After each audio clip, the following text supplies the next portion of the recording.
Hey, what's up guys? Zero One here. Today I'm going to be speaking to you about Boy Meets World Season 3. It's been a long time that I've spoken about Boy Meets World, and I do apologize, and I thank you so much for all the subscribers for staying tuned to my channel. I know it's been hectic, but thank you so much anyways, and thank you so much for your comments, each and every one of you. Also, I'm going to be speaking on later on about Jurassic Park.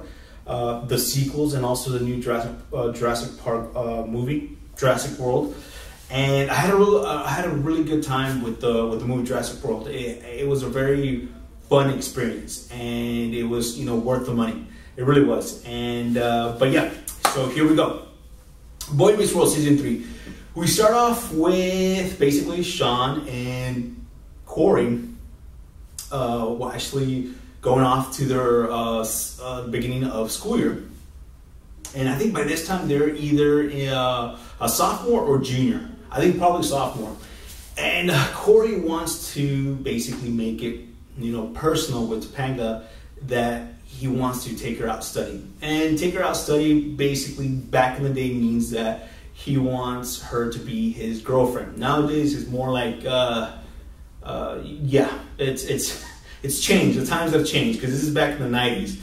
So, hey, so guess what? Corey wants to do it and he can't. And he has this kind of frustration where it's like, he wants to ask Topanga, he wants a girl, but he doesn't have the cojones. He doesn't have the boldness to do it. So guess what? Sean does it, and he's the one who actually takes Topanga out on a date, and it really irks Corey Matthews, so he goes out and takes out Topanga's best friend, which is played by, guess what? Murphy. Her name is, I think, what was it? Trini, and is played by what's the actress? The one who came out, Brittany Murphy. So she comes out, and that's pretty interesting because throughout the season you start seeing different actors and actresses that made appearance in Boy Meets World, and that was kind of like the first gig, so that was pretty cool. Another thing that we see Eric Matthews trying to get into college. He's kind of getting a little bit desperate and angsty because he's seen that all his actions or inactions that he took when he was a freshman, sophomore, and junior are coming back to haunt him, and he's trying to do his best. So he's part of the film society, and he enrolls a couple of thugs to help him get the tickets sold because nobody wants to go see Paint Your Wagon. So yeah, it's pretty interesting. Another thing about the season, the whole season itself, is it had some awesome stories. It had some awesome messages to the audience. One of my favorite ones was Sean basically standing up for Corey because his own blood, his own flesh and blood, his own brother, half brother, is trying to pound him to death, him and his crew. And he learns that it doesn't, what makes a person family, what makes somebody special and in your life, it's not so much about flesh and blood, but actually the memories and the relationship that you have with one another, the respect you have one another. And Sean does that. He takes that initiative without anybody else telling him, you know what, I gotta go out and look after Corey, look after you could say my brother. And at this time, the bromance hasn't happened. And some of you might be saying the bromance. Well, later on, you start seeing a little small glimpse of the bromance, and kind of going a little bit more off to more than best friends, kind of, but yeah, another thing that I definitely did notice was Mr. Feeney. Mr. Feeney also played a very important role in both Sean and Corey's life, and not just Sean and Corey, but also Eric Matthews. And he's kind of like the mentor, kind of like the one who really cares about the students, who cares about where they're heading to, and he's basically Gandalf. He's Gandalf, but in a school setting, and that was pretty interesting. Sean is now living with Mr. Turner, and that dynamic is also seen, and it blossoms too. We start seeing that, you know, taking care of a teenager is not that easy, and it comes with a lot of, you know, responsibility. And Turner is kind of like saying, "Hey, I'm getting the hang of this. I'm trying to be the best I can as a guardian." And Sean, at the same time, he has his own, you know, his own issues that he has to deal with. He has to deal with, you know, his mother taking off, which we saw in season 2. We also have to deal with his father going after his mother and him not really, you know, being a part of his life. So that was pretty interesting. We also see Corey taking the first leap, and when it comes to the relationship of him and Topanga, where he says, "I love you," and she doesn't reciprocate those type of feelings. So he's kind of like shocked and, you know, worried. He's like, "What's going on? What's going on?" And I really loved it. It's one of my top 3 seasons of Boy Meets World. I think it's season 4 will be number 1, season 3 will be number 2, and season I guess 2 will be number 3. So I really liked it. I love the message that, and another thing that Michael Jacobs and his crew did was it involved everybody. Everybody in the show was important. They did something to further on the story, not just the story, but also the maturity of each and every character, and also with Sean and Corey's relationship. I think another thing that I really loved, another episode was it deals with a bully that he doesn't have any friends. He's kind of like this force that you don't want to reckon with, and he ends up finding that, you know, Sean and Corey are using him to get their stuff done, and he doesn't like that. So he's kind of like in that awkward situation where the bully wants to be respected and loved in the right way, and not so much feared and kind of despised, which so many people around him, that's what they see him. They see him as just a thug, a criminal, nobody. And Sean kind of, you know, looks, finally it clicks to him. He's like, you know what, we need to be his friend. We can't use him, we can't manipulate him. We can't try to make him do what we want him to do, but basically just be there and be a friend, you could say. And Corey also, you know, decides to go down that route. You know, that he kind of tells the other people who are being picked on, the ones who are being bullied, like, you know, has like anybody ever tried to get to know the bully?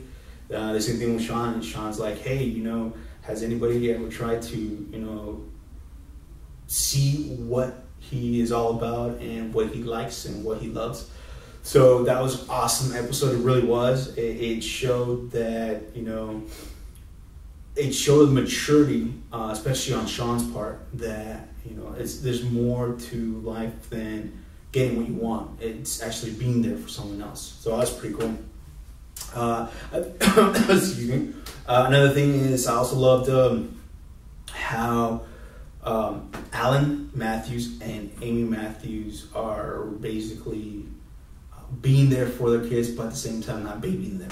Because so many times we see in these new shows, these family shows, like this Nickelodeon shows and Disney shows, that, you know, they allow the kids to yell at them or tell them or speak to them kind of like in a very disrespectful way.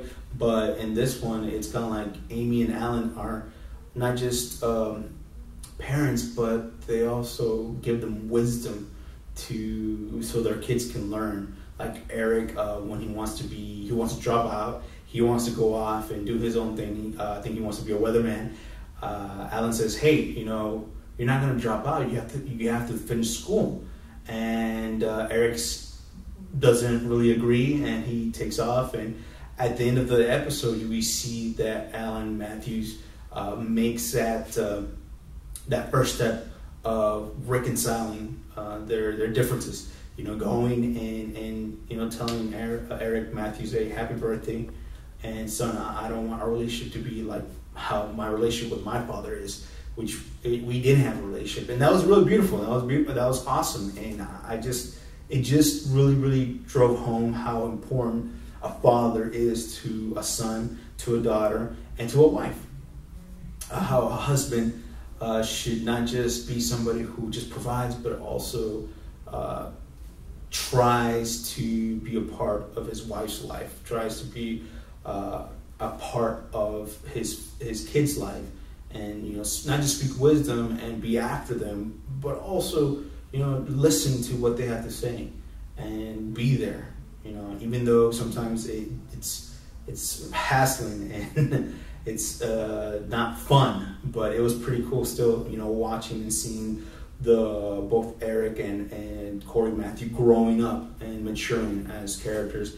I think the only thing that I just feel like there were certain instances of the season that you start seeing a foreshadowing of it being very weird and awkward, very meta.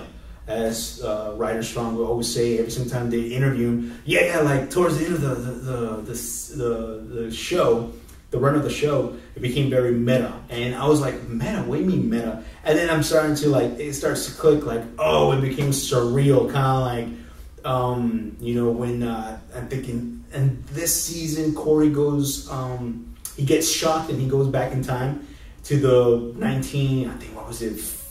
50s? Yeah, 1950s or 30s. And that was interesting to watch. That was very much interesting to watch. And I just loved the entire season. I really had a good time, had a blast. I know that certain families have certain tastes, certain desire for their kids. So I'm not recommending this season for all the families. But what I could definitely say is that each and every episode had a message, a good message, a message that you can actually take with you until you die, because they were very life-changing messages. Boy Meets World is very much of a 90s show. There's certain parts that it gets kind of corny, but still, you watch them, it still delivers. It really does. And I really appreciate Michael Jacobs and April Kelly for creating the show, and everybody else, the actors and writers, and everybody who was part of the show, because it really was a show that it was life changing, in the sense that there's certain people around the United States at that time, during the 90s, that they didn't have a father, or their father wasn't around because of X, Y, and Z. But Alan Matthews was their father, or certain daughters or certain young ladies didn't have a mother, and Alan Matthews was their mother. There's certain people that didn't have best friends growing up. They were always bullied and picked on, so Cory and Sean was their best friend, and stuff like that, it really was a very, very lovely show. It had heart, and that's one of the things that I see nowadays, that they don't have heart. It's very, very cartoonish. But I do appreciate it. Thank you so much, guys. You guys have an awesome day. Christ to the Middle East, because man, do they need Jesus Christ real bad, because it's not going so good over there, especially in Iraq, which I don't think Iraq exists anymore. But still, thank you so much, and you guys have an awesome day wherever you are. God bless you, and I'll see you again later. Bye.